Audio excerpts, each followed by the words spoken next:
धरती को इशारा करके जमीन का जो हिस्सा दिखा रहे हैं वो कोई सामान्य हिस्सा नहीं है। ये नॉर्दर्न साइप्रस का वो हिस्सा है जिस पर पाकिस्तान के दोस्त देश तुर्की ने अवैध कब्जा कर रखा है और वो पूरा इलाका टर्किश सेना के ऑक्यूपेशन के अंदर है। और अब भारत ने साइप्रस के क्षेत्रीय अखंडता को समर्थन देकर न सिर्फ तुर्की को हक्का बक्का कर दिया है बल्कि लगे हाथों पाकिस्तान को भी पीओके वापस लेकर रहेंगे वाला हिंट दे दिया है।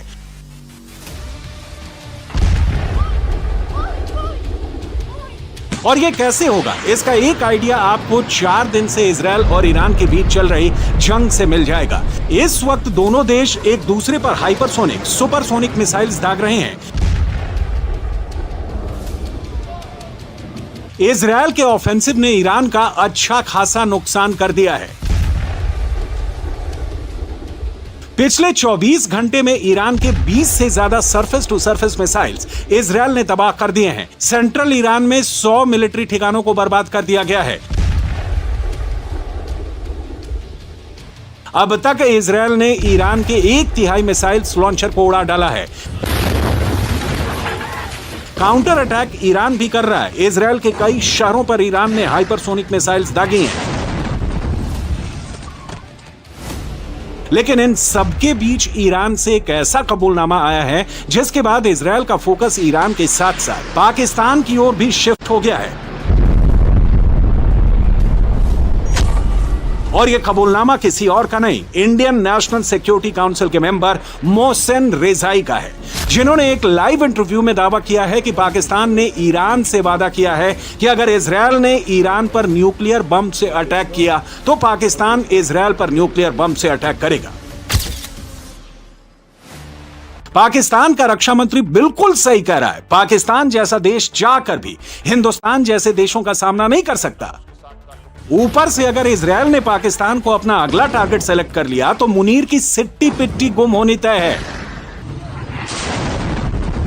ऑपरेशन सिंदूर के दौरान पाकिस्तान ने इसका ट्रेलर देख लिया था और अब हिंदुस्तान इजरायल के ज्वाइंट ऑपरेशन के बारे में सोचकर ही पाकिस्तान में सबकी टांगें कांपने लगी हैं।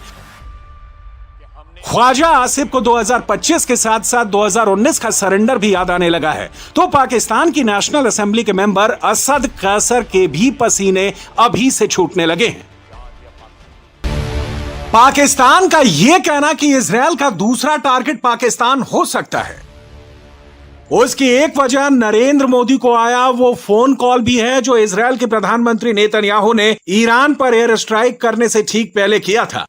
पाकिस्तान सोच रहा था कि कहीं नेतन्याहू मोदी के साथ मिलकर मुनीर के सारे किए धरे पर पानी तो नहीं फेरने वाले। पाकिस्तान के इस डर की एक वजह पाकिस्तान का वो किराना हिल्स भी है जहां ऑपरेशन सिंदूर के बाद धमाकों की गूंज सुनाई दी थी। पाकिस्तान के सीक्रेट न्यूक्लियर साइट पर धुएं का गुबार उठा था। हिंदुस्तान ने कभी ये नहीं कहा कि इंडियन एयरफोर्स ने किराना हिल्स को टारगेट किया, लेकिन अब पाकिस्तान को सच में लगने लगा है कि कहीं अगले ऑपरेशन में किराना हिल्स सच में तो नहीं हिलने वाला है।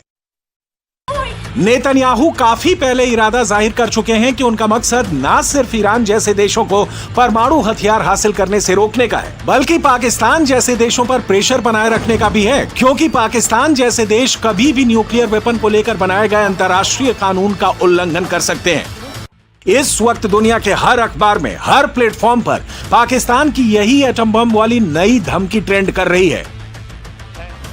पाकिस्तान का रक्षा मंत्री इस पर अभी भी खुलकर कुछ नहीं बोल रहा, लेकिन ईरान पर गिर रहे इजरायली मिसाइलों की तस्वीरें देखकर पूरा का पूरा पाकिस्तान डरा डरा, सहमा सहमा दिख रहा है कि लाइमलाइट में आने के चक्कर में शाहबाज और मुनीर ने इजरायल से पंगा लेकर अपने पैरों पर कुल्हाड़ी मार ली है और अब पाकिस्तान पर हमले के लिए इजरायल ने कर ली है तैयारी। हिंदुस्तान और इजरायल पाकिस्तान पर भारी है। पाकिस्तान में यह कमेंट्री जारी है, यानी इजरायल अगर ईरान को काबू में करने में कामयाब हो जाता है तो फिर नेतन्याहू के पुराने बयान के लिहाज से उसका अगला निशाना पाकिस्तान हो सकता है।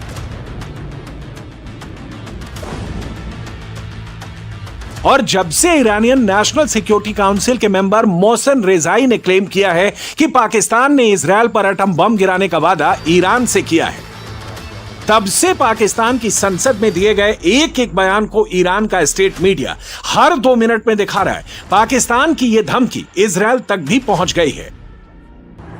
इजराइल ने जो ईरान के साथ किया, अब वो इस्लामाबाद और रावलपिंडी तक भी पहुंच सकता है। कब पहुंचेगा ये तो वक्त बताएगा, लेकिन मंगलवार सुबह से उसकी शुरुआत जरूर हो जाएगी जब मोदी G7 समिट के लिए कनाडा पहुंचेंगे। और मोदी के कनाडा पहुंचने से पहले ही पाकिस्तान के लिए बहुत बुरी खबर आ गई है। FATF ने पाकिस्तान को मुश्किल में डाल दिया है। उसका पहला चैप्टर रिलीज हो गया है।